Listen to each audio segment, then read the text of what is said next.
Why do you feel the warnings surrounding drug driving are relevant to young people today? We have seen a lot of fatalities on the road because of drug driving and because of drink driving. It is important that the message gets through to the young people to make sure that they never ever drug drive. Young people should be thinking of their future, and the partaking and taking of drugs can have serious consequences for young people down the road. The drugs that young people are taking, they have no knowledge of actually what's in them.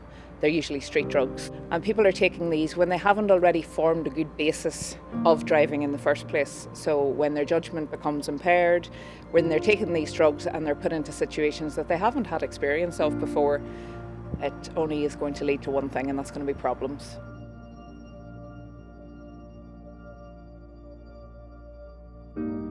There's been a 106% increase in the first 6 months of this year in drug driving detections compared to the first 6 months of 2019. Now that's a startling statistic when we bear in mind that we went into lockdown in this country. People have become affluent and money has become more plentiful.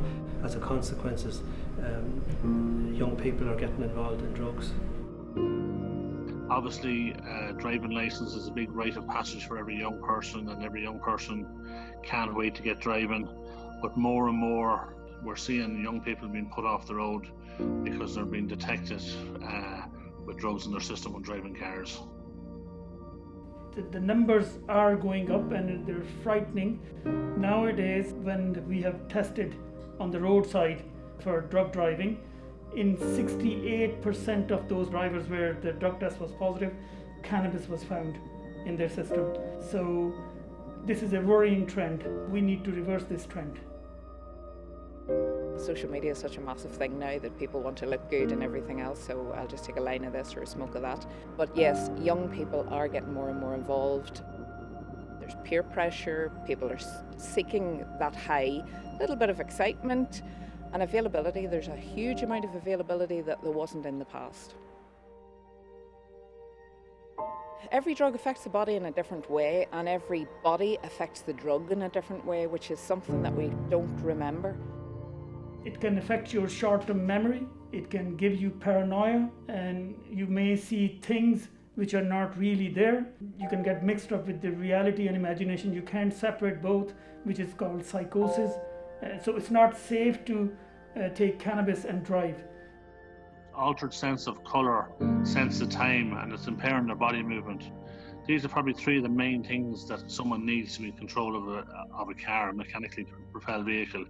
So if your sense of time and movement and colour and your reactions are slowed down or inhibited, you just shouldn't be driving a car.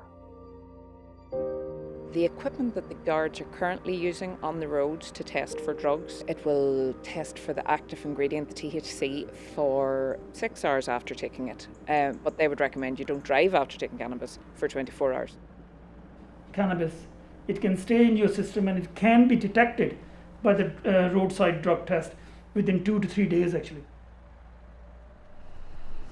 Hi, how are you? We're performing a mandatory intoxicant test and checkpoint this evening.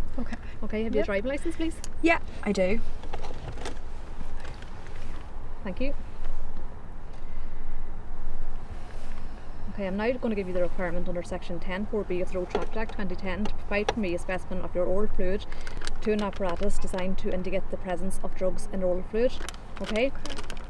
Failure or refusal to comply with the requirement is an offence under the same Act, punishable to a fine not exceeding €5,000 and or to prison not exceeding 6 months. Okay?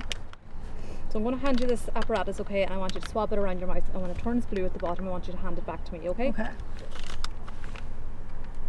So this part here? Yeah, just swab it around your mouth. Yeah.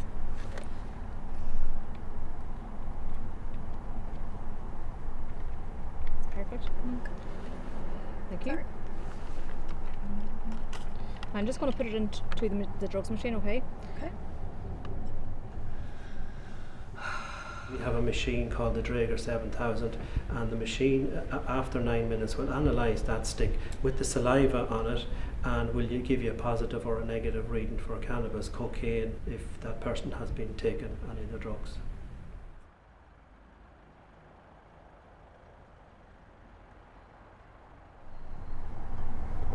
The sample has tested positive for cannabis. Okay, so I'm going to ask you to step out of the car, please. I'm arresting you under Section 48 of the Road Traffic Act 2010 for an offence contrary to Section 41A of the Road Traffic Act, okay? So, in other words, I'm arresting you on suspicion of drug driving. Okay, you're not obliged to say anything unless you wish to do so, but you do say you're taken down right and may be given evidence, okay? And I'm just going to take you over to the car now, okay? The immediate consequences of a positive drugs test on the side of the road for the driver is arrest, taken to the Garda station where they will be observed for 20 minutes. A doctor will be called to take a blood or urine sample. The sample will then be sent to the Medical Bureau of Road Safety for analysis, and depending on what the result of that sample, if it's positive for drugs or whatever drugs, cannabis, cocaine, amphetamines, whatever, that person will end up getting a summons or a charge sheet for court and will end up in front of the district court. We will have the accident. We don't tend to know until afterwards that the person has been taking drugs before driving. We did have a gentleman a number of years ago who at 10 o'clock on a Saturday morning had a horrendous car accident, but he totaled his own car. He had severe lacerations to his liver, his kidneys, head injuries, collapsed lungs. He had it all. And when his blood test eventually came back, it showed that he had cocaine and morphine, two completely different kind of drugs, one up, one down in his system. And that was 10 o'clock in the morning. So who was he going to meet on the road? He was going to meet your mum and your little sister driving to a piano lesson, or he was going to meet, people, young people going to football. He was going to meet the elderly person going to get their shopping. It's not just about you. When you're getting into a car, you've now turned the car into a weapon.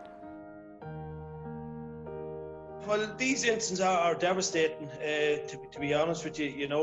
You're seeing people in the worst time of their lives, they got life-changing injuries, obviously for them and obviously for their families as well. They just don't know the consequences, I feel, and you're going to have probably the small majority that just doesn't care. It's never going to happen to me, but unfortunately, these things do happen, and unfortunately there's innocent people that's been involved in these collisions as well, and obviously losing their lives too, Or mental health wise, you can have less satisfaction in life. You can drop out from your schools, and you won't get job satisfaction either. Your relationship problems, domestic abuse, psychotic episodes, and you can end up with long-term problems, psychiatric problems. You're feeling low, you've lost your job, your insurance has gone up, plus this chemical reaction that's going on in the brain, so you're not coming from probably a great state anyways, so it can be very detrimental to somebody. Start feel sad actually to see young people wasting their life. It's an awful waste of life to waste it on drugs.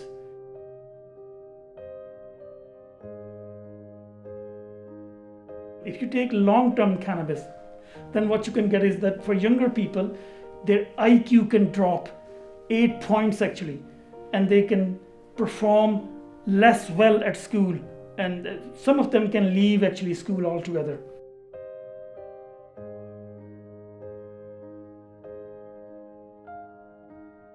Another consequence would be if you want to travel to the United States or Australia, if you have a conviction for anything to do with drugs, the chances of you getting a visa even to visit the United States is slim.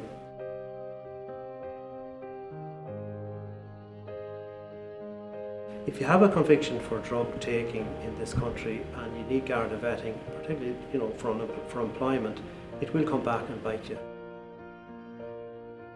The long-term and consequences of that conviction can be very serious for that person.